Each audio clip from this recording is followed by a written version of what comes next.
मैं गौरव जोशी श्रीमती मोहरी देवी Tapadia girls college Jaswantgarh के इस यूट्यूब चैनल पर आपका स्वागत करता हूं। हम पढ़ रहे हैं इनकम फ्रॉम अदर सोर्सेस।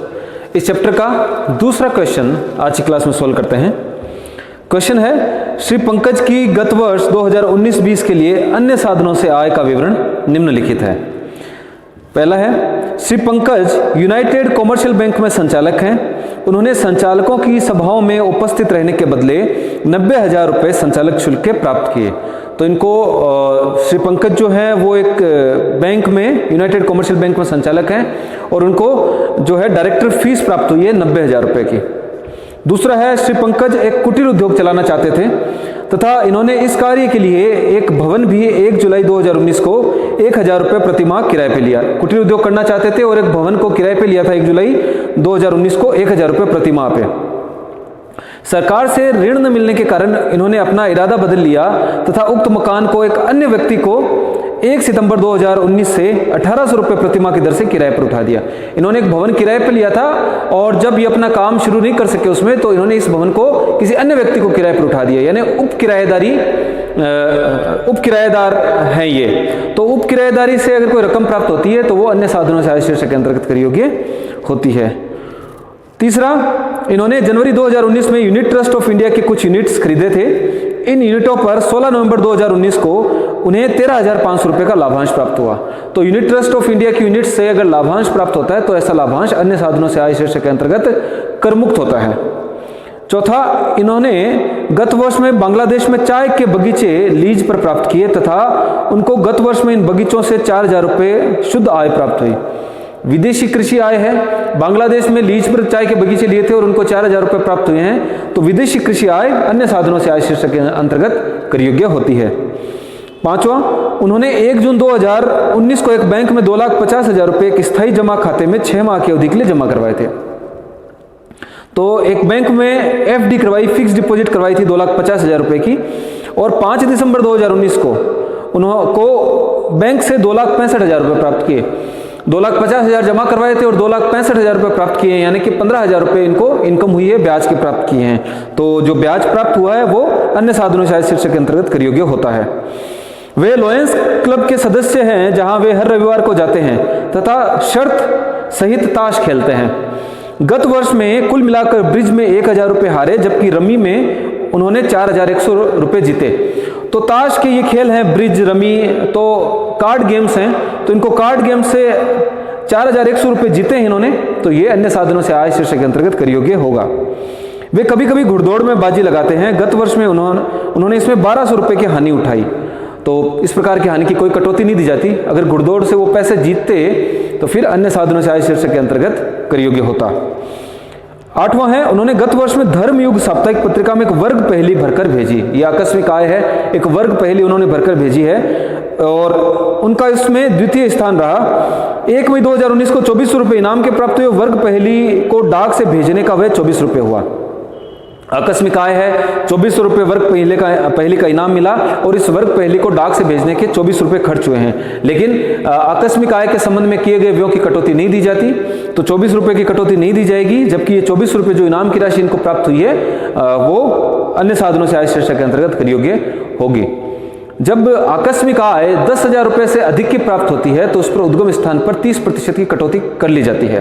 तो 6 नंबर पॉइंट में जब इन्होंने रमी के कार्ड गेम से 4,100 रुपये जीते हैं और अभी उन्होंने इस 8वें पॉइंट में एक वर्ग पहेली भरकर भेजी, 2400 रुपये इनाम के जीते हैं, तो इन पर उद्गम स्थान पर कर की कटौती नहीं की गई है। इनको सकल करने की आवश्यकता नहीं है। 10,000 से अधिक की अगर आकस्मिक आय होती है, घुड़दौड़ की आय हुई, वर्ग पहेली से आय, या फिर कोई शर्त से, कोई ताश से कोई आय कमाई जाती है, ताश के खेलों से, तो इन पर अगर 10,000 रुपये से अधिक की आय है तो उन पर 30% उद्गम स्थान पर कर की कटौती कर ली जाती है। 9वां है, उनके पास सहकारी समिति के कुछ अंश हैं। इन अंशों पर उनको गत वर्ष में 2,500 रुपये के लाभांश के प्राप्त हुए। इन अंशों को क्रय करने के लिए श्री पंकज ने 5,000 रुपये का ऋण लिया था तथा गत वर्ष में इस ऋण पर 500 रुपये ब्याज चुकाया गया। सहकारी समिति के अंश लिए गए हैं, तो घरेलू कंपनी के अगर अंश हों, कोई कंपनी हो और उस कंपनी के समता और अधिमान अंश हों, उन पर प्राप्त लाभांश कर मुक्त होता है। लेकिन सहकारी समिति के अंश हैं तो इन अंशों पर जो लाभांश प्राप्त हुआ है वो अन्य साधनों से आय शीर्षक के अंतर्गत कर योग्य होगा। और इन अंशों को खरीदने के लिए जो उन्होंने लोन लिया था, उस लोन पर उन्होंने ब्याज चुकाया 500 रुपये का, तो वो ब्याज की कटौती इस आय में से स्वीकृत की जाएगी। 10वां है, उन्हें मध्य प्रदेश स्टेट लॉटरीज से 1 मई 2019 को उद्गम स्थान पर कटौती करने के पश्चात 8,400 रुपये नगद प्राप्त हुए। तो हमने बात की थी कि लॉटरी से, घुड़दौड़ से, वर्ग पहेली से, ताश के खेलों से, यानी आकस्मिक आय से अगर कोई 10,000 रुपये से अधिक की प्राप्त होती है तो उस पर उद्गम स्थान पर कर की कटौती 30% की दर से की जाती है। तो मध्य प्रदेश स्टेट लॉटरी से विनिंग फ्रॉम लॉटरी है ये, तो इस पे उनको 8,400 रुपये उद्गम स्थान पर कर की कटौती करने के पश्चात हुए हैं, तो इसको सकल करना पड़ेगा। 11वां है, उनके पास 50 हेक्टेयर भूमि है। गत वर्ष में के पूर्व तक वो इसमें कृषि करते थे, तो इसमें कृषि करते थे, कृषि की आय कर मुक्त होती है। गत वर्ष में इस भूमि को ईंटों का भट्टा लगाने के लिए किराए पर उठा दिया, तो इस भूमि को किराए पर उठाया गया है। अगर मकान के साथ भूमि लगी हुई है तो फिर जो है उस भूमि से जो आय प्राप्त होती है वो मकान संपत्ति से आय शीर्षक के अंतर्गत कर योग्य होती है। लेकिन एक कृषि भूमि थी जिसको कृषि के अलावा अन्य कार्यों के लिए किराए पर उठा दिया गया है, ईंटों का भट्टा लगाने के लिए किराए पर उठाया गया है और 14,800 रुपये किराए के प्राप्त हुए हैं। तो जो ये भट्टा लगाने के लिए, ईंटों का भट्टा लगाने के लिए किराए पर उठाई गई है जमीन को, तो इससे जो आय प्राप्त हुई है वो आय अन्य साधनों से आय शीर्षक के अंतर्गत कर योग्य होगी। 12वां है, श्री पंकज कभी कभी लेख भी लिखते हैं। तो जो शारीरिक और मानसिक कार्यों से जो अन्य आय प्राप्त की जाती है, जैसे किसी पत्र पत्रिकाओं में लेख देने के कारण, उत्तर पुस्तिकाएं जांचने के कारण, परीक्षा का निरीक्षण का कार्य करने के कारण, और कोई वार्ता, कोई दूरदर्शन पे, रेडियो पे किसी वार्ता से अगर कोई इनकम प्राप्त होती है, तो ये शारीरिक अथवा मानसिक कार्यों से जो आय हम बात की थी हमने पिछली क्लास में, वो है ये। तो श्री पंकज कभी कभी लेख भी लिखते हैं जिन्हें वे पत्र पत्रिकाओं में छापने के लिए भेज देते हैं। गत वर्ष में उन्हें इसके लिए 1,200 रुपये का पारिश्रमिक प्राप्त हुआ। तो इनकम फ्रॉम आर्टिकल्स 1,200 रुपये इनको प्राप्त हुए हैं। ये आय भी इनकी अन्य साधनों से आय शीर्षक के अंतर्गत कर योग्य होगी। कर निर्धारण वर्ष 2020-21 के लिए श्री पंकज की अन्य साधनों से आय शीर्षक की कर योग्य आय ज्ञात कीजिए। तो हमको जो है taxable income from other sources जो है ज्ञात करनी है कर निर्धारण वर्ष 2020-21 के लिए श्री पंकज की।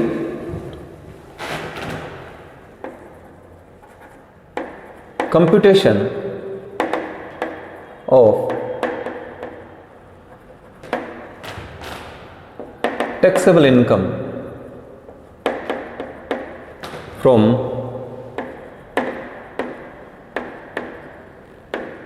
other sources of Mr. Pankaj for the assessment year 2020-21।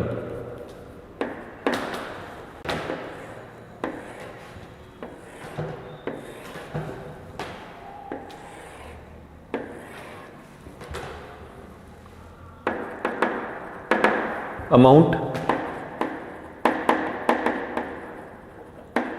Particulars.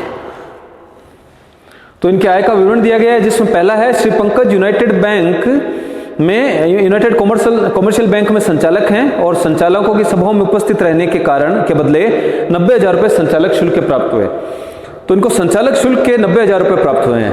तो अगर कोई शुल्क चाहे पेशेवर सेवाओं के लिए हो, तकनीकी सेवाओं के लिए हो या अधिकार शुल्क हो, तो अगर कोई शुल्क प्राप्त होता है अपनी सेवाओं के बदले, तो अगर किसी वर्ष 30,000 रुपये से अधिक का भुगतान किया जाता है तो उस पर 10% की उद्गम स्थान पर कर की कटौती कर ली जाती है। तो इनको संचालक शुल्क के बदले 90,000 रुपये प्राप्त हुए हैं, तो इस 90,000 रुपये को हमको सकल बनाना होगा। तो डायरेक्टर फीस के रूप में इनकी इनकम, डायरेक्टर्स फीस 90,000 रुपये इनको प्राप्त हुए हैं, जो कि उद्गम स्थान पर 10% कर की कटौती करने के पश्चात है। तो ये 90,000 रुपये 90 रुपये के बराबर हैं, तो 100 से गुणा कर देंगे तो जो है सकल आय ज्ञात हो जाएगी। ये है 1,00,000 रुपये। दूसरा दिया गया है कि कुटीर उद्योग चलाना चाहते थे, लेकिन इस कार्य के लिए उनको लोन नहीं मिल पाया। तो इन्होंने 1 जुलाई को ये मकान किराए पर लिया था 1,000 रुपये का, और फिर इसको 1,800 रुपये प्रति माह के हिसाब से किराए पर उठाया 1 सितंबर 2019 से। तो सितंबर, अक्टूबर, नवंबर, दिसंबर और 3 महीने, गत वर्ष में 7 महीने के लिए इसको किराए पर उठाया गया, सितंबर 2019 से लेकर मार्च 2020 तक। तो गत वर्ष के 7 महीनों का 1,800 रुपये के हिसाब से जो इनकी इनकम है वो है 12,600 रुपये। उप किराएदारी से इनको इनकम प्राप्त हुई है, इनकम फ्रॉम सबलेटिंग, और इनको जो किराया प्राप्त हुआ है वो हुआ है 12,600 रुपये का इस मकान से। और इस मकान का जो इन्होंने किराया चुकाया है गत वर्ष में वो होगा जुलाई से लेकर मार्च तक का। इन्होंने 1 जुलाई 2019 को ये मकान किराए पर लिया था, तो जुलाई से मार्च हुए 9 महीने, तो 9 महीने का 1,000 रुपये के हिसाब से 9,000 रुपये इस मकान का इन्होंने किराया चुकाया है। तो जिस मकान को इन्होंने किराए पर लिया था उसको दूसरे किसी अन्य व्यक्ति को किराए पर उठा दिया, तो ये सबलेटिंग से इनकम है, उप किराएदारी की आय है। तो उप किराएदारी की आय हुई है 12,600 रुपये की, जबकि इस मकान का वे स्वयं 1,000 रुपये प्रतिमाह के हिसाब से पिछले वर्ष में 9 महीने के लिए इन्होंने किराया चुकाया 9,000 रुपये। तो 12,600 में से 9,000 रुपये माइनस कर देंगे, तो 12,600 में से 9,000 रुपये माइनस कर देंगे, 3,600 रुपये इनकी उप किराएदारी से आय है। तीसरा है यूनिट ट्रस्ट ऑफ इंडिया के कुछ यूनिट थे जिन पर लाभांश प्राप्त हुआ। तो यूनिट ट्रस्ट ऑफ इंडिया के यूनिट्स पर जो अगर लाभांश प्राप्त होता है तो ऐसा लाभांश कर मुक्त होता है। चौथा है बांग्लादेश में चाय के बगीचों से उनको आय प्राप्त हुई है, तो ऐसी आय विदेशी कृषि आय अन्य साधनों से आय शीर्षक के अंतर्गत कर योग्य होती है। Income from tea garden in Bangladesh, tea garden से इनको 4,000 रुपये की आय प्राप्त हुई है बांग्लादेश में टी गार्डन से।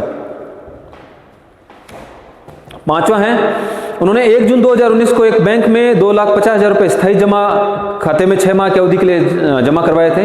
तो एफडी करवाई थी उन्होंने 2,50,000 रुपये की, जिस पर इनको जो है 2,65,000 रुपये प्राप्त हुए, यानी कि 15,000 रुपये का इनको ब्याज प्राप्त हुआ है। ये ब्याज अन्य साधनों से आय शीर्षक के अंतर्गत कर योग्य होता है। इनकम फ्रॉम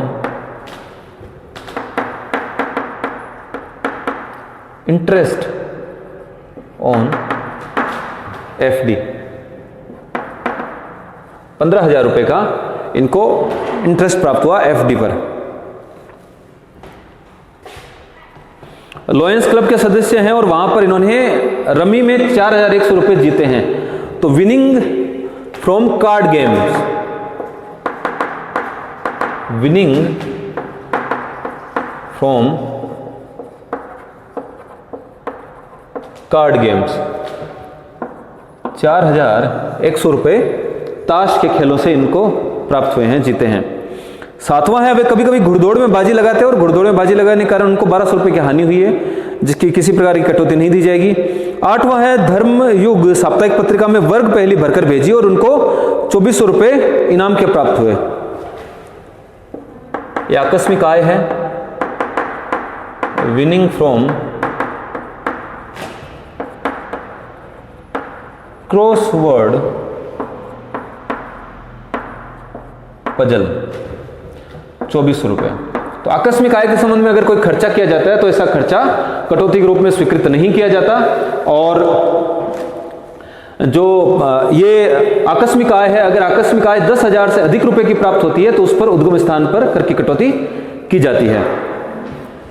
नौवां है उनके पास सहकारी समिति के कुछ अंश हैं, इन अंशों पर उनको गत वर्ष में 2,500 रुपये लाभांश के प्राप्त हुए।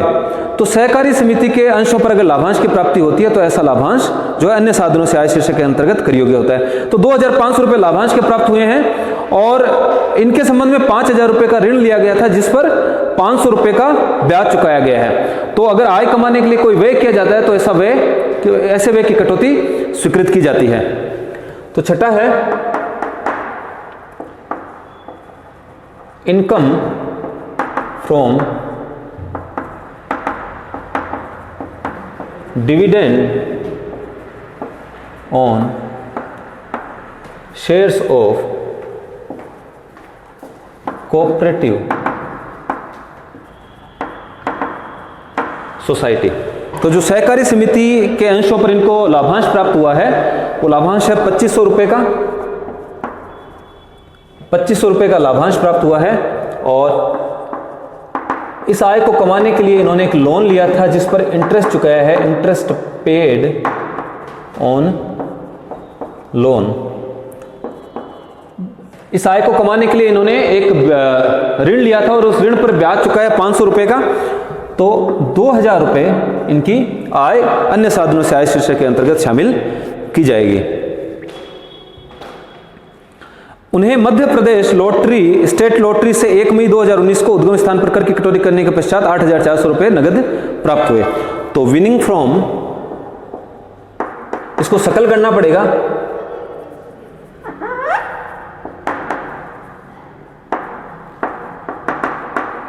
Winning from MP